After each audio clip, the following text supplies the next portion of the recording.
Tech is we've created a single platform that encompasses all of these three legs of online learning on one platform.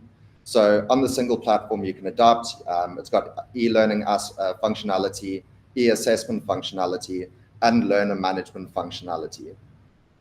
And on top of this, it's a completely white labeled solution. So when your training company adopts the solution, you could rebrand it with your look and feel. Once the system is up and running, Epitech is not ever heard throughout the process. We would service you in the background and you would be completely front facing for your own online education platform.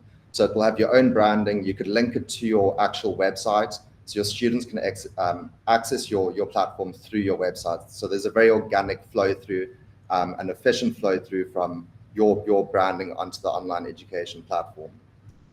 So roughly over a year and a half ago, Epitech and Thrive partnered to build out this QCTO learner pathway platform. So we've developed the platform to be aligned with the requirements by the QCTO. So as we go through the demo, we will speak to those touching points regarding the QCTO aspects. And if anyone's ever got any questions throughout the demo, please you can pause, unmute yourself and ask me any questions. At the end of the session, we'll also have a Q&A session where myself, Simon, and Andrea will answer any questions that you may have. So what I'm going to do is I'm just going to turn off my camera. I'm going to share my screen. If everyone could just let me know when they are able to view my screen.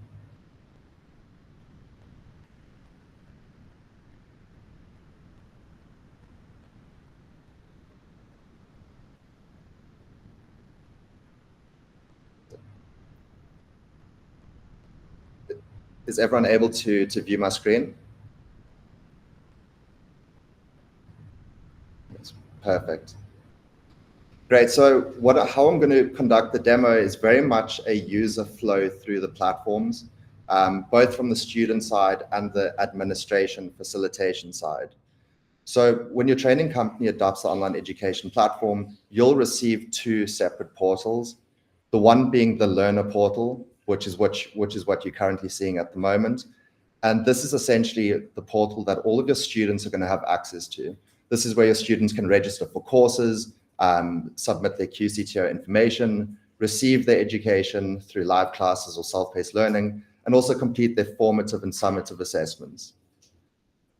We'll then go through the admin portal, and this is essentially the back office of your organization. So this is what your training organization will access to manage your facilitators, create your course content, store your content, educate your students, generate student reportings. And then we've also got additional unique functionality such as revenue and user analytics, which we'll go through. So I'm going to start off with the actual learner portal.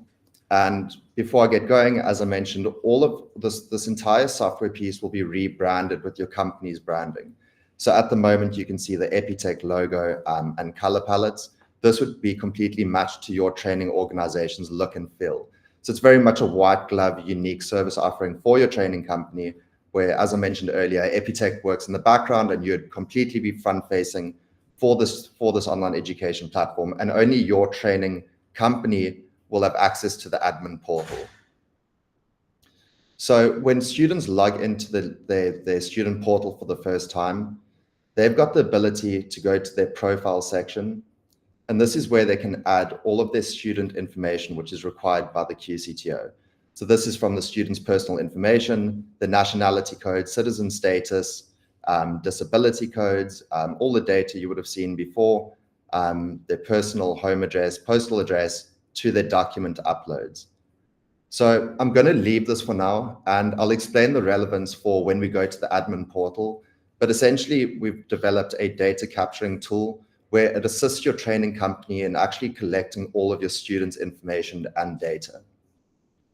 So once the student has completed all of that information, they would have the ability to go to your training organization's marketplace. And this is where you can list all of your accredited courses or all of your non-accredited short courses. So the platform is very agile in that respect, where you can list accredited courses and also short courses for your students to register into. So the marketplace can be viewed as a course listing page. So the students can browse through all of your courses. They can select a course that they've got interest in, and they can view a description of the course, a facilitator description, so who would be the facilitator leading this course, the course outline, and what the course includes. What we've done is we've also developed e-commerce functionality. So we understand as a skills development provider, a lot of the students would have sponsored courses, but at the same time, you might want to monetize your actual courses in a B2B setting. So students have the ability to add a course to their cart. If they select checkout, this is linked directly to your company's bank account. And we do this during the setup process. So the students are actually able to purchase the course. And as the payment has been confirmed from outside your company, your training company would receive the funds for the purchase of the course, and the student will then have access to the actual course content. We do understand that some students may not be purchasing courses. So what we've developed on the admin portal, which we'll go through in a bit, is you've got the ability to bulk upload students to certain courses. So once the student has gained access to their course, they'd be taken to their user dashboard, and the user dashboard will express all the courses which they've currently got in progress. So as you can see over here, I've got the Workplace Essential Skills course in progress. I'm 0% through the course in terms of progress. And then you'll also have a detailed list of all the courses which have been completed by that student. So if I was a student and I wanted to go through self-paced learning content or receive access to my educational content, I'd simply select the course. And how the courses are displayed to the student, and this is also one of the requirements by the QCTO, is allowing for a blended learning course environment. So what that means is the students would have the ability to go through self-paced learning content at their own pace, but then they also can receive live class facilitator-led training. So a single course, this actual structure of the course can be either made up entirely of self-paced learning content, it can be made up entirely of live classes, or you can create a blended learning environment where you can combine live classes and self-paced learning in one course. So if I were a student in this example and I wanted to go through topic 1, I would simply select topic 1. And what would be displayed for topic 1 is a description of the video. The students can download additional course notes, and then they've got the ability to actually work through the course content in terms of video or MP4 content. Once the students completed this topic, what we've developed is we've developed an automated formative assessment criteria for students. So once they've completed this topic, they can take formative assessment, and they'd be presented with multiple choice questions that they would have to work through. So the students would complete all of the multiple choice questions. As you can see, the required marks here are 2 out of the total 6 marks. And if the students successfully completes the formative assessment, they would have then unlocked topic 2. So essentially, you can lock each self-paced learning topic, and students would have to go through the actual content and the formative assessments to migrate through the course. So if I were a student, I would have unlocked topic 2. Once again, I can download further course content, and I can watch the video file format, which is presented for that student. The student would then have the ability to, once again, migrate through the formative assessment content. And as the students are migrating and completing the formative assessments, this is automatically added to the student's reporting, which you would access through the admin portal. So we've gone through the self-paced learning side of how the courses are presented. I'm now going to touch on the actual live virtual classrooms. So what we've developed, which makes a platform highly unique, is that we don't integrate with Zoom or Skype or any third-party software. We've actually internally developed in our own version of live virtual classrooms. So the benefits of this is that the students don't have to register an account with Zoom or Skype to receive live classroom functionality. They would just have to register an account with the online education platform, and they would directly have access to the virtual classroom. So as you can see, there's no live classes currently going. When I go to the admin portal, I'm going to quickly start a live virtual classroom. just so you can assess what that actual functionality looks like. But in terms of the other functionality inside the live virtual classroom, the students are able to complete summative assessments. So this is longer format online testing. So this would include essay type questions where you can view comments made by your educator. You got multiple choice questions. The students would also be able to answer questions which are inferred on images or documents uploaded by the educator. So it's a bit different compared to the multiple choice question we went through in between video topics. This is more for the summative assessment approach. The other functionality inside the live virtual classroom is the students can download additional course content, and they could view the class schedule. So they would know when live classes are starting and ending and on which date. What we've also developed is the ability for all the live classes to be recorded. So the facilitator can record all of their live classroom sessions. So if a student misses one of the live classrooms or live classroom sessions, or they want to revert back to a live class to go over the content, they can go and re-watch the recorded live classroom sessions. So now that we've gone through the learner portal, I just want to quickly take 2 minutes to show you what the actual live virtual classroom session entails. So I'm just going to quickly jump the gun and go inside one of the live virtual classrooms as an educator. So the live classrooms have the ability to be presented in 3 different ways. So you've got lecture hall functionality. This is very much a webinar setting where the facilitator can turn on their camera and audio, but the students can't. And this is more tailored for large classroom environments. You've then got small classroom setting, which is very much video conferencing. And you've got, one-on-one classroom, which is self-explanatory. It's one educator and one student.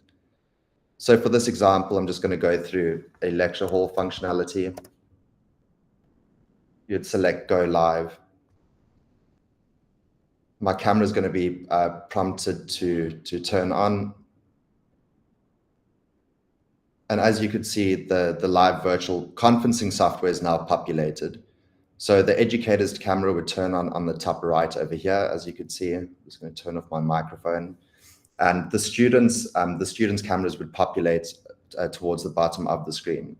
So I'm just going to turn off my camera for this example, but you've got live chat functionality for further engagement with the students.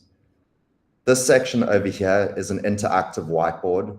So this is where you can actually upload PowerPoint presentations or PDF content. There's drawing tools which can be utilized by the educator to engage and make the live classroom session highly interactive with the students.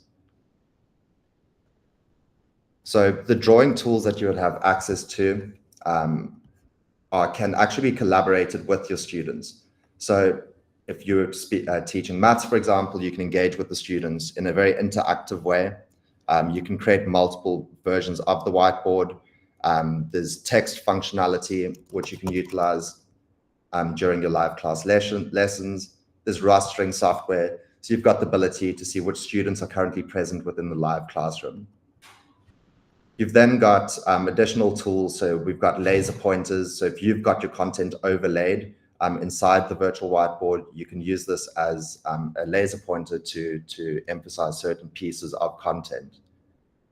We've then got screen sharing, which is pretty much what I'm doing now during the webinar. You're able to share any screen or content, and that would be overlaid inside the virtual classroom or the virtual whiteboard. We've also got polling functionality,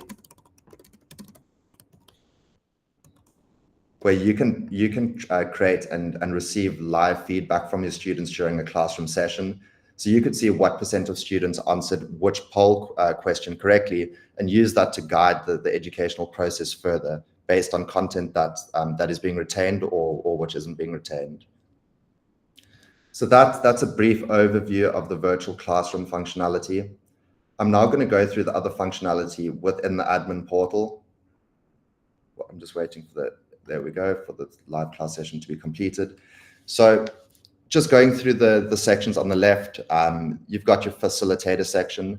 So this is where you'd add facilitators to your training organization. You'd simply type in the email address, select add, and what this does is it allocates a level of user permissions to that facilitator. So essentially why this is significant is when you create your actual course content, which you do inside the platform, you'd upload a profile photo for the course, you'd enter the course name, subtitle, but then you would allocate it to one of your educators, which I showed you in the previous step.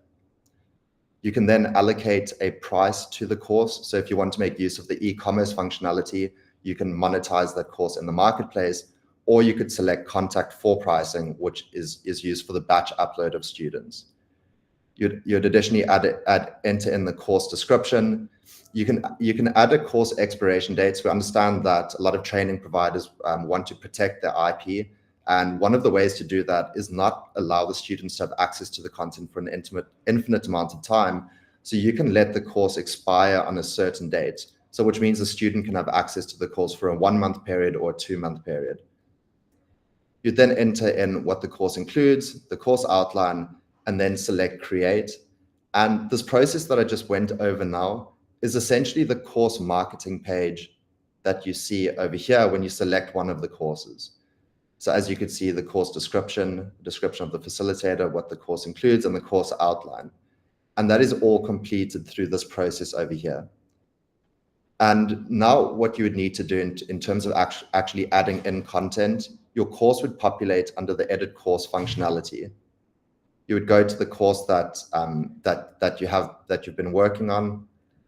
And this is where you actually add video content, text content, or live classes. The whole setup of the course creation is completely agile. You're able to curate and create the course in whichever way you seem fit for the way the content needs to be presented. It's a very simple process. You would select the plus button at the bottom. And as I mentioned, a single course could be either blended, it can be self-paced, or purely based off live classroom functionality. So for example, if you wanted to say topic 1 was video content, you'd type in the topic name, the subtitle, and then the type. So this is how you actually upload the video content to the course. If you've got the video content stored on a server or locally on your computer, you could manually upload it. You can also link it to a website URL if you've got any videos stored, such as YouTube. As I mentioned, all of the live classrooms have the ability to be recorded. And what we've developed is we've developed the ability to actually repackage live classes that have been recorded. So you can type in a course name which has been previously hosted and has had live classes recorded, and you can actually repackage live class recordings into self-paced learning content. So what's really efficient about this is that now your educators don't just have access to, let's say, 10 students at once. You can repackage that recorded content and convert it into self-paced learning material, which then has infinite amounts of scalability and exposure to your future students. So it's a very cost-effective and time-efficient way to reuse content that your facilitators have generated in the past. The other categories under your courses is you've got the ability to disable courses, which is essentially to remove them from the marketplace. And what this does is it makes the course not visible to the students. And if you ever want to reuse that content or the course you've created, you'd simply select re-enable, and then you could repackage that course again to be listed on the marketplace. We've also got course records. So this is essentially a global list of all the courses that your training company has created. You can filter between active courses or expired courses. You can type in a course title. You'd select view to view any of the marks, and you would view all of the summative and the formative assessments which have been completed or created for this course, all of the students who've registered for the course, the number of students registered, and the different marks that they achieved for every formative and summative assessment created. We've then got the student management functionality. So as I mentioned in the beginning, the students have the ability to go to their profile section and actually enter in their own personal information. And why this is significant is you can type in any student's email address, and you could directly pull all of the information required by the CETAs or the QCTO, which is very similar in nature, and you could download this directly to an Excel sheet. So how this assists you is that you don't now have to manually data capture every student's information. You can the student can actually data capture the information themselves, and you could download it from the admin portal. We've then got student statuses. So this is essentially a live real-time global stream of every course registered into by a student or any student that you've bulk upload to a certain course. And what's significant about this section is you can actually download all of the students' information into an Excel sheet. And we've created a data capturing conversion tool, which essentially formats all of the data in the correct format required by the QCTO. So even in terms of the actual coding convention of the data that they've entered in, we convert everything to the correct coded format and into the correct columns and format into an Excel sheet, which is ready for you to upload. So you don't actually have to do any data capturing regarding students' personal information. Our system does all of that completely on your behalf. We've then got student record functionality. So once again, you'd have a global list of all of your students registered to the platform. You'd be able to see the student name and surname, their ID number, the date they're registered on the platform, and then you could view the actual student report. So for this student, which would be Matthew, you could see the full list of the summative assessments the students completed, the different marks that they've obtained for these summative assessments, all of the formative assessments that the students completed, and once again, the corresponding marks. And then at the bottom over here, you would have a complete list of all the courses that the students registered into. What we've also developed into the system is we understand that with online e-assessments, you need some sort of invigilation or moderation software to ensure that the students complete the tests under test conditions. So what we've done is we've developed our own in-house moderation software. So you can simply type in a student's email address. You could view a list of all of the assessments registered to by that or completed by that student. So the summative assessment name, the course, the certain topic it was part of, and you can actually select invigilate, and you'd be able to track tabbing data, audio data, and screenshot data of the student during the actual assessment.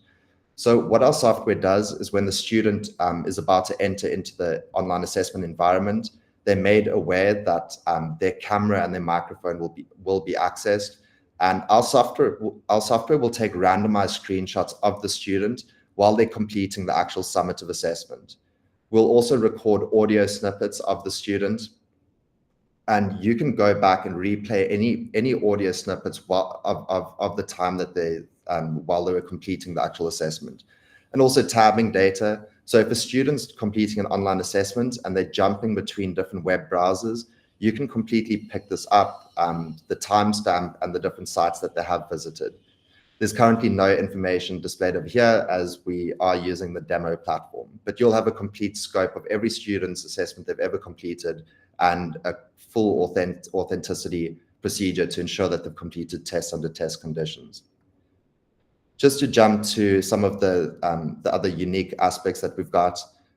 So for the sales functionality, this is a live global list of every course that's either been registered to or sold on the e-commerce marketplace by your training company. So you'll see a real-time updated list of the student's email address, the date they registered for a course, if there were any promotion codes utilized, the course that they purchased, and it will outline the total value of the course. So if you listed the course for 3,500 Rand, did the student utilize a discount? Were there any package discounts utilized? And what is the net amount that your training organization utilized or received?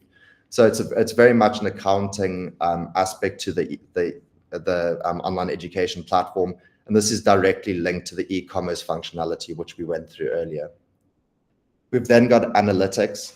So firstly, we've got real-time analytics. And this is essentially a snapshot of your training organization from the last 30 minutes.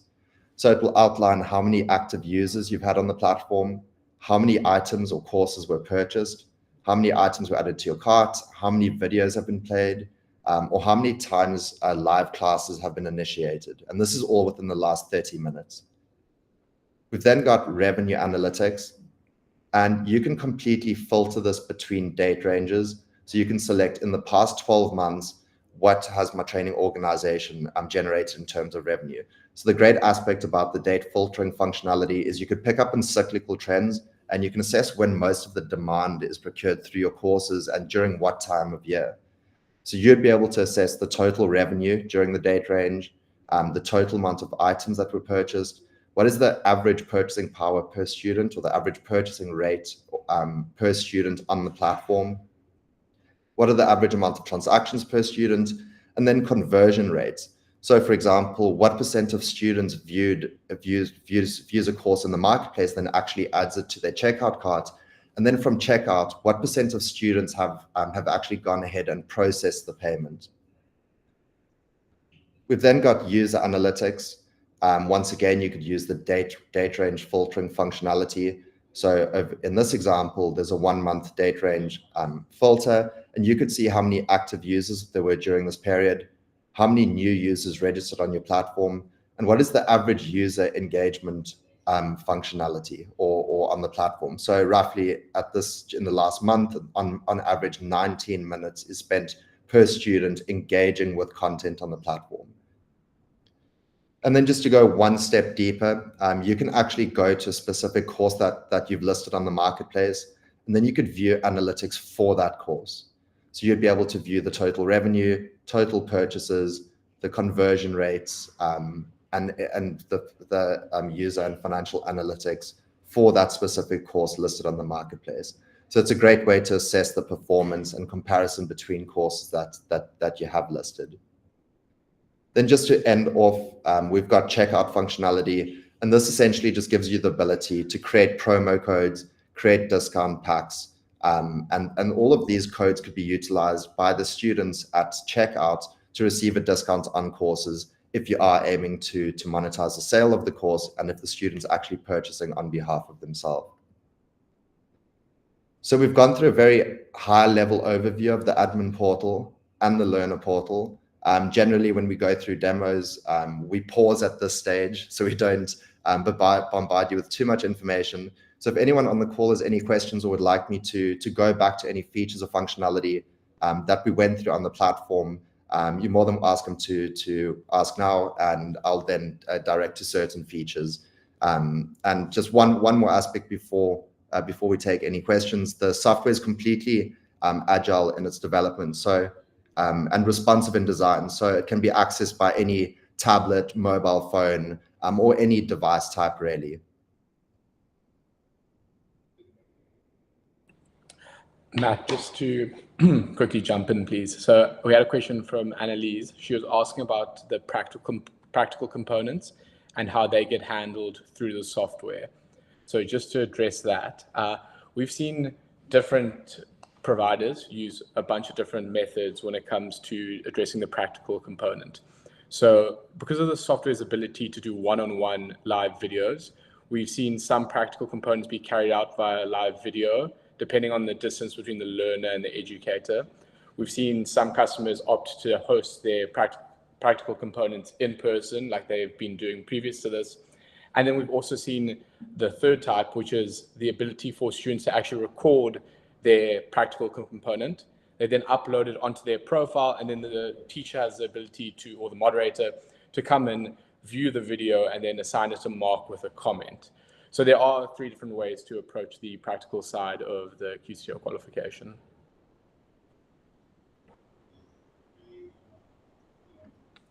If there are any more questions, you're more than welcome to raise your hand now.